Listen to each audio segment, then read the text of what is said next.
महाकाय सूर्यकोटि समप्रभ निर्विघ्नं कुरु मे देव सर्वकार्येषु सर्वदा।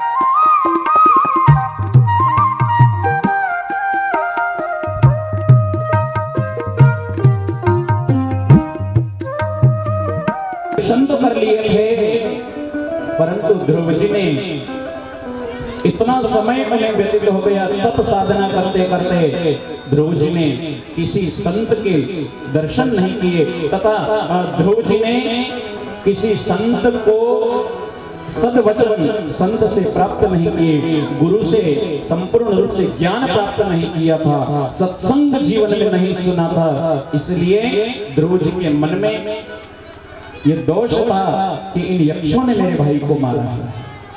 सदगुरु से हमारा सारा भ्रम निकल जाता है। आज ध्रुव जी को भी सदगति प्रदान होने वाली है, ऐसे महाबोधि प्राप्त होने वाली थी कि सामने मृत्यु आ जाती है। फल तो भुगतना पड़ेगा, क्योंकि इन्होंने पाप कर्म किया था, निर्दोष यक्षों को मारा था। मृत्यु सामने आई। ध्रुव जी से कहा, ध्रुव आप मुझसे बैठ सकते हो।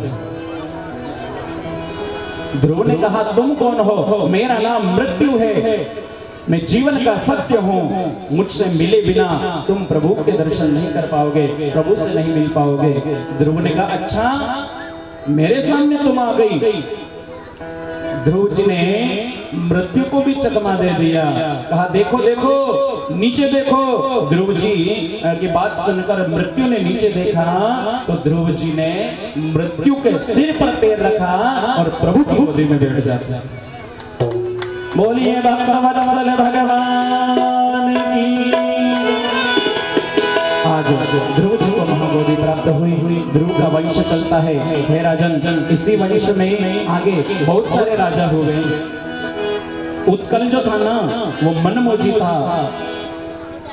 प्रजाओं ने उसे पागल समझ करके राजगद्दी से उतार फेंका और छोटे भाई वत्सर को राजगद्दी पर बिठा दिया।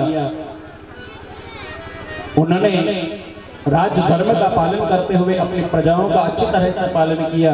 इनके वंश में एक नाभि अंग नाम के राजा होते हैं। वो भी बड़े धर्मात्मा, दयालु और अपनी प्रजाओं को पुत्रों के समान पालन करते थे। प्रजा सुखी प्रसन्न रहती थी। हे राजन, उन्हीं के राज्य में अंग के यहाँ एक वेण नाम का राजा हुआ। बड़ा दुष्ट अधर्मी था, बाल हत्यारा था, बालकों की हत्या करता था, प्रजाओं को मारता था। ऐसी हत्याएं उसने की थी। किसी ने पूछा ध्रुव जी के हुआ, कहा ये थोड़ा सा पाप जिससे हो जाता है ना, उस पाप को भुगतने के लिए कोई ना कोई पाप वंश में जन्म लेकर के जरूर आता है। ये वेण ध्रुव जी महाराज के उन यक्षों के पाप का फल था, जो कि ध्रुव जी के तीसरी पीढ़ी में जाकर के उसने जन्म लिया। सप्त ऋषियों का उसने अपमान किया और सप्त ऋषियों के अपमान का बदला उसे ये भुगतना पड़ा कि शरीर सहित वो प्राण विहीन हो जाता है। सप्त ऋषियों ने उसके पैरों का मंथन किया। पैरों से, जंघाओं से, वेण की जंघाओं से पाप का जन्म हुआ। हाथों का मंथन किया, हाथों से एक पुरुष और एक स्त्री प्रकट हुई। वो पुरुष पृथ्वी महाराज थे और स्त्री अर्ची थी। स्वयं भगवान नारायण के अवतार हैं। बोलिए पृथु भगवान की। ऋषियों के श्राप से वेद का शरीर नष्ट हो गया और ऋषियों ने जब जंघाओं का मंथन किया तो वेद का पाप जंघाओं से प्रकट हो जाता है। ऋषियों की शरण में गया पाप से पूछा तुम कौन हो? कहा मैं राजा वेण का पाप हूँ। इसलिए आए हो? महाराज आप लोगों ने मुझे उत्पन्न किया। क्या क्या हमारे यहाँ पापों का कोई काम नहीं, जाओ तुम वापस चले जाओ। नहीं महाराज, आपने हमें उत्पन्न किया है, कहीं ना कहीं तो मुझे स्थान देना पड़ेगा। ऋषियों ने कहा जाओ, जो भगवान की भक्ति न करता हो, प्रभु का सत्संग नहीं सुनता हो, तुम उसके सिर पर चढ़ करके बैठ जाना, उस घर में तुम्हारा निवास होगा। पाप को स्थान प्रदान किया और हाथों का बंधन किया। प्रतु और अर्ची ये दो उत्पन्न हुए जो स्वयं नारायण के अवतार थे। प्रतु भगवान ने पृथ्वी माता का दोहन किया और पृथ्वी को पवित्र करने के लिए बड़े बड़े यज्ञों का आयोजन किया। पृथ्वी प्रसन्न होती है और प्रतु जी महाराज की सभा में, प्रतु जी महाराज के राज्य में प्रजा सुखी होती है, प्रसन्न होती है। अश्वमेध यज्ञ किए, राजसु यज्ञ किए पृथ्वी को प्रसन्न करने के लिए, क्योंकि वेण के पाप से पृथ्वी ने समय पे अन्न देना बंद कर दिया था। समय पे बरसात नहीं होती थी, किसानों का अन्न खेत में पड़ा पड़ा सड़ जाता था, उत्पन्न नहीं होता था, बड़े दुखी थे किसान। इसलिए ये सब हुआ। देखिए गुरुदेव हमारे बीच में पढ़ा रहे हैं।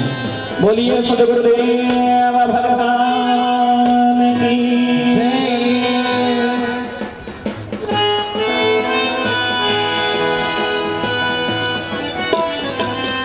आइए भगवत नाम संकीर्तन करें। इसके पश्चात आगे की कथा को श्रवण करेंगे। सतगुरु दाता मोरी रंगे दो चुनरिया, रंगे दो चुनरिया, रंगे दो चुनरिया। सतगुरु दाता मोरी रंगे दो चुनरिया, दाता पिया मोरी रंगे दो चुनरिया। सतगुरु दाता मोरी रंगे दो चुनरिया, दाता पिया मोरी रंगे दो चुनरिया। सतगुरु दाता मोरी दाता पिया मोरी रंगे दो चुनरिया।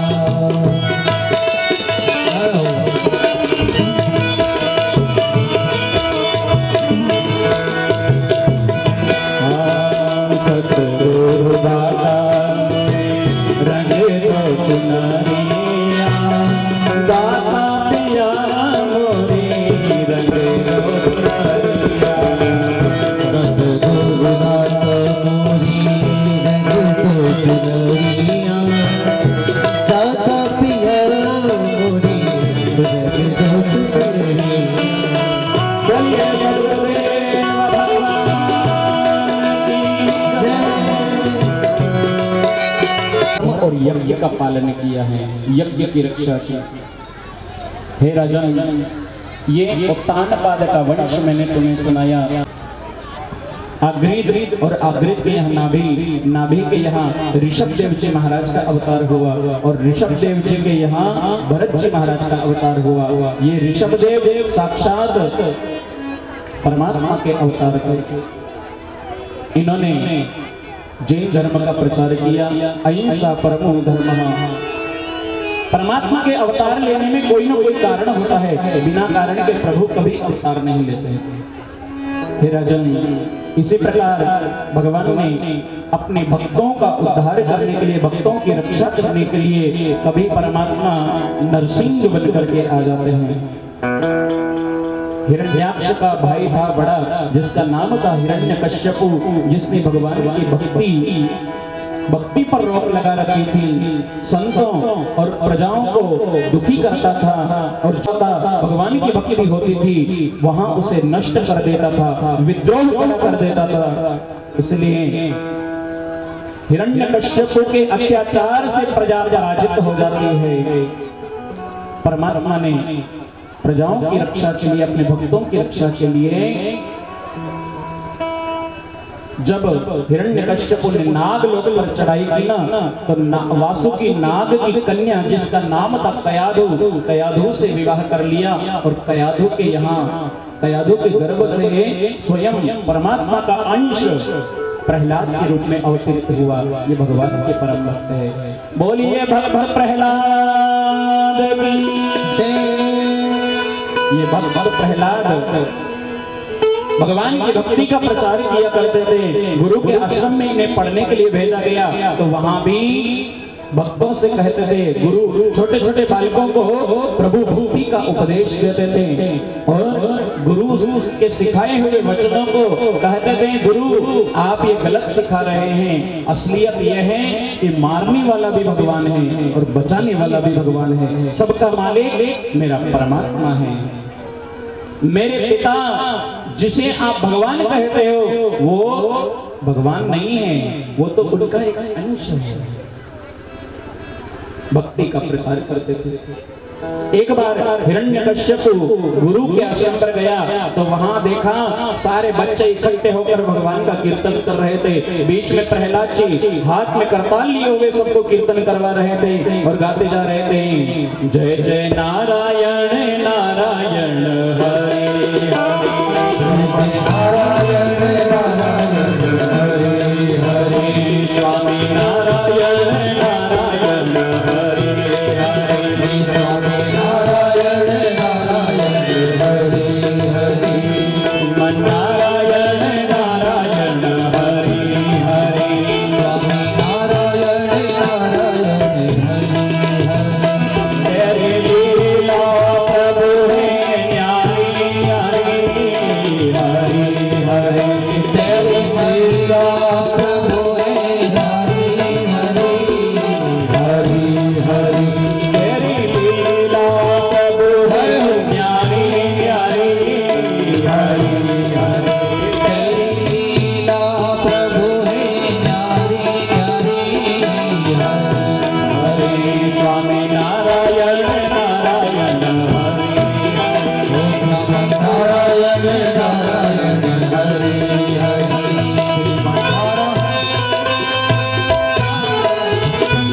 हरि ओम नमो नारायणाय ओम नमो नारायणाय हरि ओम नमो नारायण हरि ओम नमो नारायण ओम नमो नारायण हरि ओम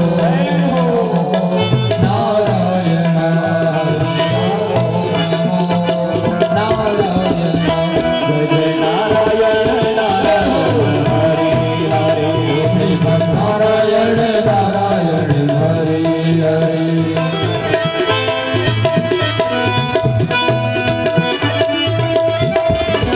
श्री राधे।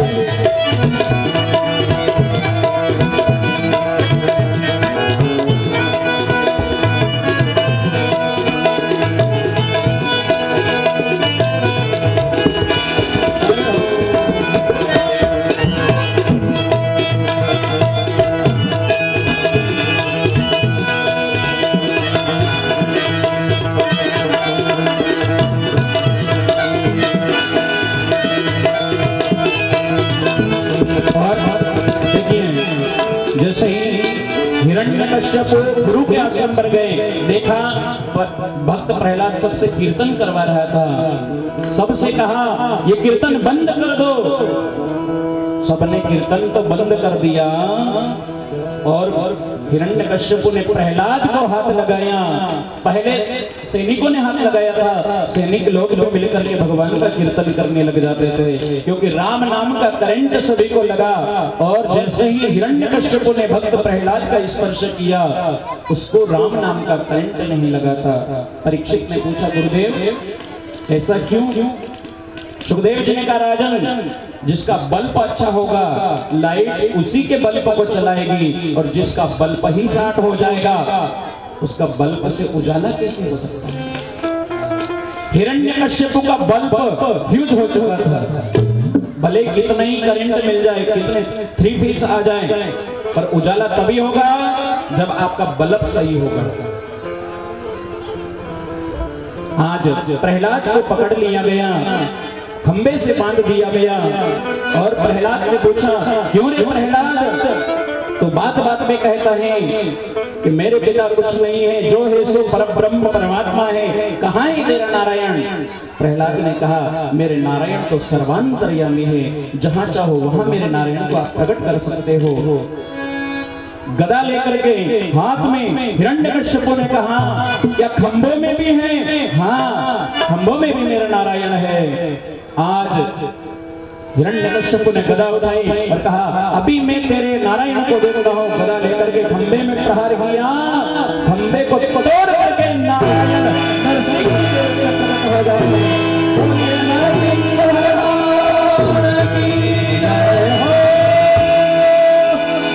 नरसिंह के रूप में परमात्मा ने अवतार लिया, हिरण्यकश्यप को पकड़ लिया, अपने गोदी में लिटा लिया और अपने नाखों से उसे विदीर्ण कर दिया। कहा सुखदेव जी से कहते हैं, परीक्षित गुरुदेव हिरण्यकश्यप को भगवान ने सद्गति प्रदान की, क्योंकि ये हिरण्यकश्यप भगवान का पार्षद है। प्रहलाद के माध्यम से स्वयं भक्ति का प्रचार भगवान ने करवाया, अपने भक्त की रक्षा की है। हे राजन, इसी प्रकार भगवान के कई भक्त हुए हैं। उन भक्तों में एक परम भक्त था और वो था गजराज।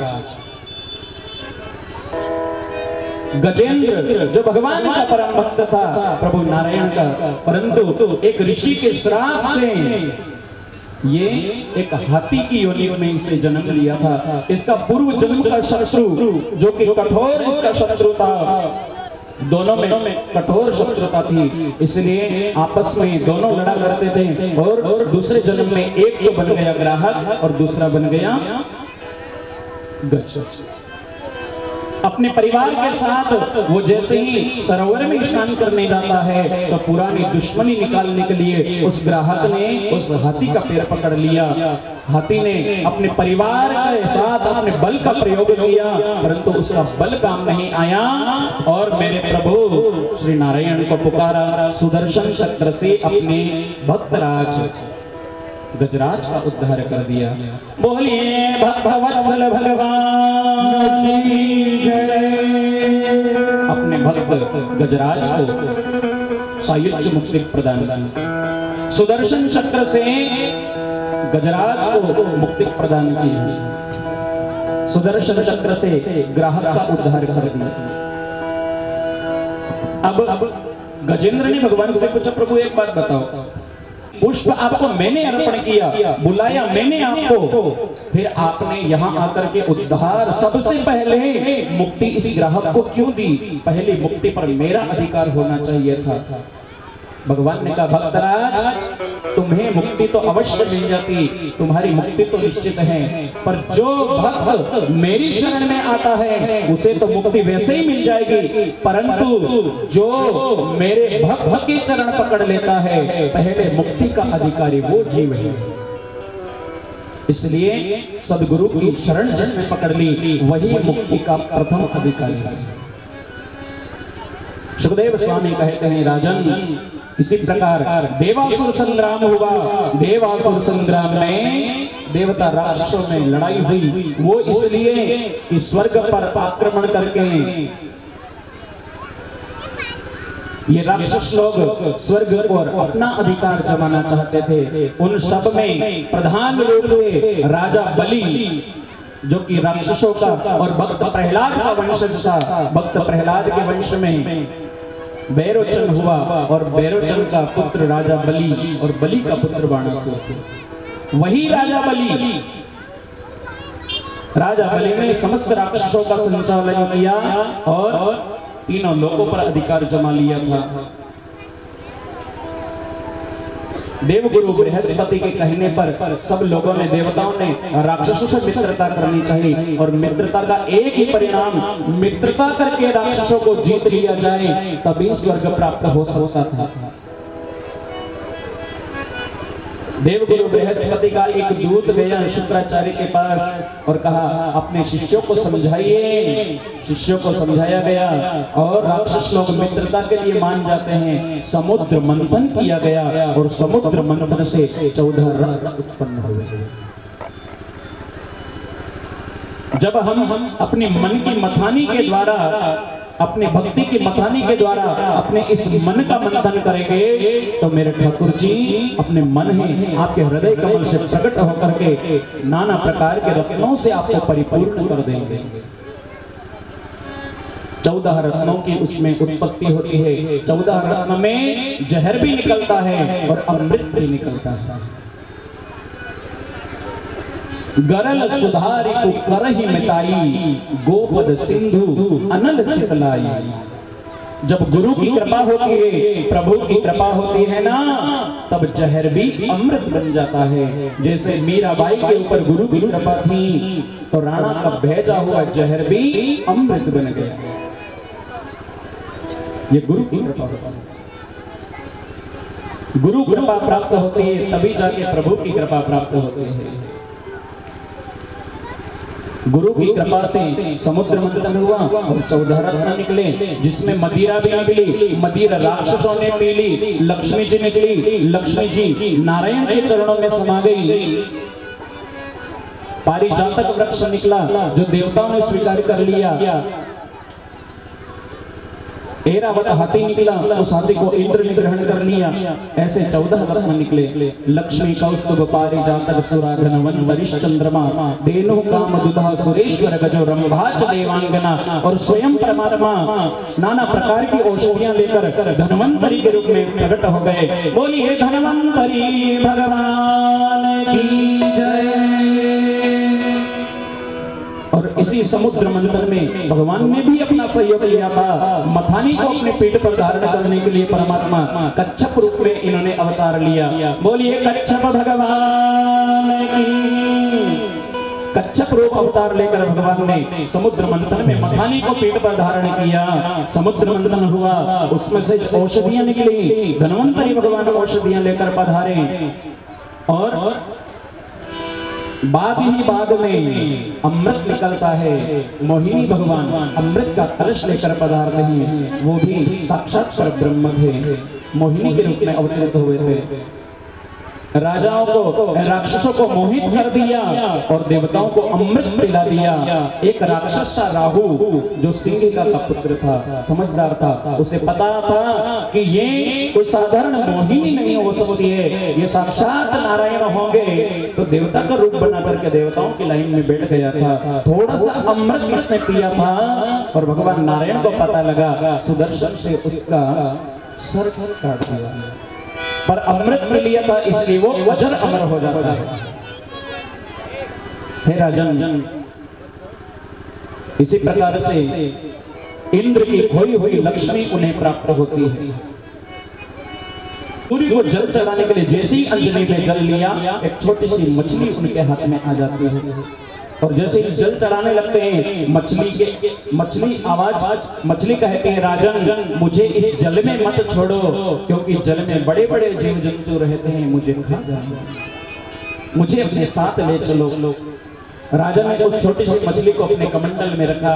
जैसे ही राजभवन में आए और कमंडल को रख करके राजा पीछे मुड़े कि मछली की आवाज आती है, राजन ये कमंडल मेरे लिए छोटा पड़ता है, बड़े पात्र में मुझे रखो। मछली को बड़े तगारे में रखा गया पानी भरकर, परंतु धीरे धीरे वो मछली हर पात्र से बड़ी होती गई। पुनः उसे सरोवर में छोड़ा गया, नदी में छोड़ा गया। वहां से विशाल रूप में मत्स्य के रूप में परमात्मा ने अवतार लिया। बोलिए मत्स्य भगवान की जय हो। राजा सत्यव्रत से कहा, राजन आज से ठीक 7 दिन बाद महाप्रलय होगा, उसमें वेद शास्त्र पुराण सब नष्ट हो जाएंगे। और जब ये महाप्रलय का विरह समाप्त होगा, तब तुम पुनः धर्म की स्थापना करना। राजा को धर्म का उपदेश अनुसार महाप्रलय होता है, उसमें वेद पुराण शास्त्र सब नष्ट हो जाते हैं। फिर भी जब महाप्रलय नष्ट हुआ, सृष्टि पुनः फलीभूत होने लग जाती है। राजा सत्यव्रत ने पुनः सनातन धर्म को पुनः जीवित किया। हमारे वेद पुराण शास्त्रों का पुनः ऋषियों के द्वारा लिखा गया और उनको स्थापित करवाया। में 2 वंश प्रधान हैं। त्रेता युग में तो प्रधान केवल सूर्य वंश है और सूर्य वंश में मेरे प्रभु श्री राम का अवतार हुआ जो कि मर्यादा पुरुषोत्तम है। सूर्य वंश में श्री राम ने अवतार लिया। भगवान श्री नारायण के नाभि कमल से एक कमल की उत्पत्ति हुई। उस कमल से कश्यप ऋषि ब्रह्मा और ब्रह्मा के मानस पुत्र कश्यप और कश्यप के यहाँ कश्यप के ही वंश में इक्ष्वाकु नाम के राजा हुए। बड़े बड़े प्रतापी धर्म धुरंधर इस सूर्य वंश में महाराजा हुए। महाराज अम्बरीश, नभाग, महाराज सगर, इन सभी के जो जन्म की कथाएं हैं ना, इन सब के चरित्र अलौकिक है। सगर का जन्म कैसे हुआ था? सगर जब अपनी मां के गर्भ में थे तो एक दासी ने गर्भ नष्ट करने के लिए जहर दे दिया था रानी को, परंतु उसकी तपस्या का बल इतना था कि जब बालक जन्मा ना तो जहर की पोटली के साथ उसका जन्म हुआ था, इसलिए उसका नाम सगर रखा गया। ऐसे ऐसे प्रतापी राजा इस सूर्य वंश में हुए। अश्मक नाम का राजा हुआ। हे राजन अश्मक, इनके साथ भी इनके जन्म की कथा भी इसी प्रकार है कि महाराज अश्मक जब मां के गर्भ में थे तो इनके पिता की 2 पत्नियां थीं। छोटी पत्नी ने क्रोध के वशीभूत होकर के कि मेरी बड़ी बहन का जो बालक है वो बड़ा होकर के राजा बनेगा, इस गर्भ को नष्ट कर दूं। सोई हुई रानी के गर्भ के ऊपर, पेट के ऊपर बहुत बड़ा पत्थर फेंक दिया, पत्थर का प्रहार किया। उस पत्थर के लगने से उसका जन्म हुआ है, इसलिए उसका नाम अश्मक हुआ। इसी प्रकार राजन इनके वंश में राजा हरिश्चंद्र हुए जिन्होंने सत्य को जीवन में अपनाया। हरिश्चंद्र के पुत्र रोहिताश्व हुए। रोहिताश्व के राजा दिलीप हुए। दिलीप के यहाँ कोई संतान नहीं थी। राजन सूर्यवंश में एक प्रथा और थी, बिना यज्ञ के, बिना तप के किसी के यहाँ भी संतान नहीं हुई। राजा दिलीप के यहाँ भी कोई संतान नहीं थी। राजा दिलीप की पत्नी का नाम था सुदक्षिणा। बहुत समय व्यतीत हो गया, जब संतान नहीं हुई ना तो बड़े दुखी हुए। गुरु वशिष्ठ के आश्रम पर गए, गुरु के चरणों में प्रणाम किया और प्रार्थना की, प्रभु मेरे यहाँ संतान क्यों नहीं है? गुरु ने आंखें बंद करके योग बल से देख करके राजा से कहा, राजा जब तुम देवासुर संग्राम में देवताओं की सहयोग करने जा रहे थे, तब सहयोग करने के बाद जब तुम वापस अपने राज्य भवन की ओर आ रहे थे ना, तब एक कल्प वृक्ष के नीचे कामधेनु गाय बैठी थी और तुम्हारे कारण कामधेनु का अपमान हुआ। उस कामधेनु ने तुम्हें श्राप दिया था, उसी श्राप के कारण तुम्हारे यहाँ संतान नहीं है। करोगे तब तक तुम्हें संतान नहीं होगी। वशिष्ठ ने कहा, राजन देखो कामधेनु तो देवताओं के पास है, पर कामधेनु की पुत्री मेरे आश्रम पर है जिसका नाम है नंदिनी। कामधेनु की एक बछड़ी थी नंदिनी, जो वशिष्ठ के आश्रम पर रहती थी।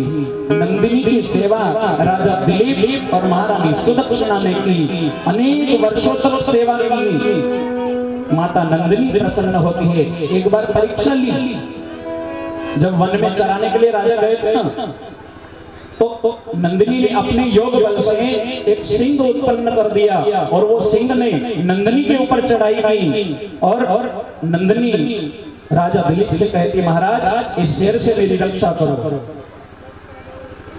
राजा दिलीप ने बाण चढ़ाया और जैसे ही उस शेर को मारना चाहता है कि वो शेर असली रूप में आ गया और कहा, मैं कोई और नहीं, मैं आपका धर्म हूं।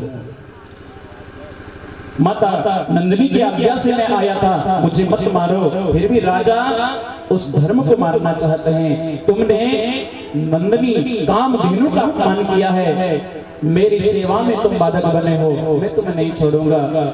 माता नंदिनी की कृपा से उसका बाण हाथों से चिपक जाता है। नंदिनी प्रसन्न हुई और माता सुदक्षिणा के यहाँ एक पुत्र हुआ जिसका नाम था मानधाता, जिसने अपनी मां का स्तनपान नहीं किया, जिसने जन्म होते ही अपने मां का स्तनपान नहीं किया। क्यों नहीं किया? क्योंकि मानधाता का जन्म मां के गर्भ से नहीं हुआ था। किससे हुआ था? पिता की कोख से जन्म हुआ था। पहले ऐसा भी होता था, पुरुषों के पेट से बालकों का जन्म हो जाया करता था। पिता के पुत्र से मानधाता का जन्म हुआ और जन्म होते ही जब ये समस्या आई कि बालक को दूध कौन पिलाएगा, इसका पालन कैसे होगा, क्योंकि माता हो तो दूध पिलाए, पिता के गर्भ से हुआ तो कैसे? इंद्र ने कहा मैं इसे दूध पिलाऊंगा। इंद्र ने अपनी छोटी उंगली बालक के मुंह में दे दी। इंद्र की उंगली ढा करके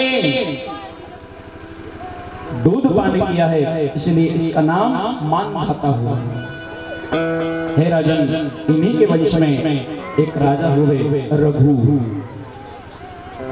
जिनके वंश से इस सूर्य वंश का नाम परिवर्तित होकर रघुकुल पड़ जाता है। इनकी भी बहुत सारी कथाएं हैं, परंतु राजन इसी रघुवंश में एक महान प्रतापी राजा हुए जो कि स्वयंभू मनु के ही अंशावतार थे, और वो थे महाराजा दशरथ।